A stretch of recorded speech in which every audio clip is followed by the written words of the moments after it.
Big boss Malayalam season 6ന്റെ top 5ന്റെ predictions അപ്പൊ എല്ലാം മാറി മറിഞ്ഞിരിക്കുകയാണ്. ടിജോ ഔട്ട് ആയതോടുകൂടി ശ്രീതു ടോപ്പ് 5ലേക്ക് എത്തിയിരിക്കുകയാണ്.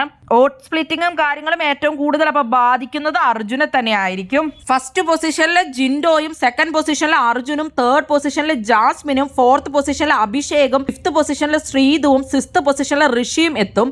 അപ്പൊ ഋഷി ഇനി ഒരു മിഡ് വീക്ക് എവിഷൻ അല്ലെങ്കിൽ ലാലേട്ടൻ ഫിനാലയുടെ തലേ ദിവസം ചിലപ്പോൾ ഋഷിനെ വിളിച്ചുകൊണ്ട് പോവുകയായിരിക്കും ഉണ്ടാകുന്നത്. ടോപ്പ് 5 ഡിസേർവിംഗ് ആയിട്ടുള്ള ഒരു കണ്ടസ്റ്റന്റ് അല്ല ശ്രീതു ശരിക്കും ഗെയിം വെച്ച് നോക്കുമ്പോൾ. പക്ഷെ ശ്രീധുവിന് ശരിക്കും പ്രേക്ഷക പിന്തുണ ഉണ്ടായെന്ന് വേണം കരുതാൻ വേണ്ടിയിട്ട്. വോട്ട് നന്നായിട്ട് തന്നെ ശ്രീധുവിന് കിട്ടുന്നുണ്ട്. അത് മാത്രമല്ല ഓൾറെഡി ബിഗ് ബോസിലേക്ക് വരുന്നതിന് മുമ്പ് സീരിയൽ ഫാൻസ് ഒരുപാട് ഉള്ള ഒരു കണ്ടസ്റ്റന്റ് തന്നെയാണ് ശ്രീധു. അതുകൊണ്ട് തന്നെയാണ് ശ്രീധു ഇപ്പോഴും ഔട്ട് ആകാത്തത്.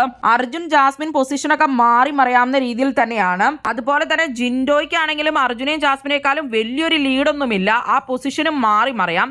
അതുകൊണ്ട് തന്നെ ഈ പ്രാവശ്യം വിന്നറൊക്കെ അൺപ്രഡിക്റ്റബിൾ ആയിരിക്കും. ജിൻഡോയോ അർജുനോ ജാസ്മിനോ ആവാനും സാധ്യതയുണ്ട്. അങ്ങനെ വലിയൊരു ലീഡില് മജോറിറ്റി ആയിട്ട് ഒരു രാജാവ് ഈ പ്രാവശ്യം ഉണ്ടായിട്ടില്ല എന്നുള്ളത് തന്നെയാണ് ഈ സീസണിന്റെ ഏറ്റവും വലിയ പ്രത്യേകത. ശ്രീധുവിലേക്ക് വോട്ട് സ്പ്ലിറ്റിംഗ് ഒന്നും നടന്നിട്ടില്ലെങ്കിൽ അർജുന് വരെ വിന്നർ ആവാം. അങ്ങനെ വലിയൊരു ഗ്രോത്ത് അർജുന്റെ ഗ്രാഫിൽ ഉണ്ടായിട്ടുണ്ട്. ആര് വിന്നർ ആകണമെന്നാണ് നിങ്ങൾ ആഗ്രഹിക്കുന്നത്?